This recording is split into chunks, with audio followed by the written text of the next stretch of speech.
Living in New York City in 2026 is not what the movies sell you. And it's not the nightmare the internet keeps screaming about either. It's louder, more expensive, more lonely, and somehow more alive than almost anywhere else. After 10 years here, this is the most honest version of what it actually feels like day to day. The good, the grinding, and the parts nobody posts about. If you want the real, unfiltered version of life in this city, whether you already live here or you're thinking about it, hit subscribe and turn on the bell. I only make these once a year. I've lived in New York for almost a decade. This October, it will be exactly 10 years. I've had chapters that felt magical and chapters that felt like pure survival. My goal today is simple.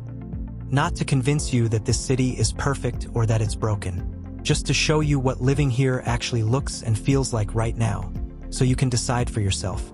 We're talking about the current cost of existing here, what housing really feels like once you're in it, safety on a normal Tuesday, finding community or feeling completely alone, the daily mental load, and the small things that somehow make it all worth it or not. The daily cost of just existing. New York doesn't just charge you rent. It charges you for every small convenience. Minimum wage is $17 now. That's better than it was, but almost nobody survives on it alone. Most people I know who work those jobs live off tips, a second hustle, or roommates. Subway is $3 a ride. A basic lunch that used to feel reasonable now feels like a small decision. The people who stay longest usually master one skill faster than anything else. Living below their means on purpose. Couponing, Costco runs with roommates, thrifting, library cards, student discounts, Uniqlo heat tech in winter. These aren't cute tips anymore. They're survival tools. Supporting local businesses matters more than it used to. When a neighborhood spot closes, it rarely gets replaced by something better for the people who actually live there. Housing once you're already in it. Finding a place is hard. Living in one is its own full-time job. Rent-stabilized apartments still exist and still feel like winning the lottery. For leases running October 2025 through September 2026, increases are capped at 3% for 1 year and 4.5% for 2 years. The FAIR Act means the person who hired the broker pays the fee, which has helped a lot of people avoid that brutal upfront cost. StreetEasy data shows the average rent bump tied to the change has been relatively small while the savings upfront are real. But the overall market is still brutal. Asking rents are up almost 5% year over year. One-bedrooms regularly sit around $3,000. Seeing anything under $2,500 in Manhattan feels rare now. Sublets are still common, still useful, and still risky. Roaches, illegal sublets the landlord doesn't know about, weird shared bathroom situations. I've lived all of it. The longer you're here, the more you learn to document everything and never rush a lease. Renter's insurance is non-negotiable. Mine is $17 a month. Peace of mind is cheap compared to starting over after a fire or a broken pipe. If you currently live in the city, drop one real thing in the comments that either makes you stay or makes you question it. The more honest, the better. People need the actual day-to-day, not the highlight reel. Safety and the mental load. Safety here is deeply personal. The numbers only reflect what's reported. Your experience depends on neighborhood, time of day, how you move through the city, and sometimes just luck.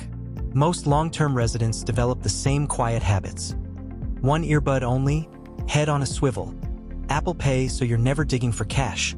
Live location shared with people you trust. Ride shares get checked before you get in. There's also a heavier layer right now around federal agents and private spaces. A lot of people are learning or relearning basic rights, judicial warrants, the right to remain silent, the right to keep your door closed. I'm not a lawyer. I'm just reflecting what many residents are actively talking about and preparing for. The mental load is real. You're constantly scanning, calculating, adjusting. Some people thrive on that energy. Others get worn down by it. Community versus loneliness. This is the part that hits people the hardest. New York can give you the best friends of your life, and it can also make you feel completely invisible for months at a time. I cried on subway cars, on park benches, and walking through Harlem more times than I can count, especially in the first few years. Even after raises and good jobs, there were moments where it still didn't feel like enough. Most people who stay long enough eventually hit a shift. The city starts giving something back. You find your people. You get better at saying yes. You stop waiting for life to feel stable and start building it in the middle of the chaos. Small things help. Walking dogs through Best Friends Animal Society's Day Out program, mutual aid, local events, or just forcing yourself to stay out 1 extra hour instead of going straight home. The quiet truth after 10 years. Living here is expensive, exhausting, and often lonely. It is also one of the few places where you can completely reinvent yourself, meet people who change the direction of your life, and feel more awake than you do almost anywhere else. Some years feel like pure magic. Some years feel like survival mode. Most years are a messy mix of both. Neither the romantic version nor the doom version is the full story. The real version sits somewhere in the middle, and it looks different for every single person. If you already live here, you already know. If you're thinking about coming, go in with clear eyes. The city doesn't care whether you make it or not. But a lot of people still choose it every day for a reason. That's the most honest picture I can give you of living in New York in 2026. If this helped even a little, give it a thumbs up, hype the video if you can, and make sure you're subscribed with the bell on. I only drop these once a year and I want you to catch the next one. Drop your own reality in the comments. The good, the ugly, the why I stay or why I'm leaving. Whether you live here already or you're still deciding, protect your peace and make the choice that actually fits your life.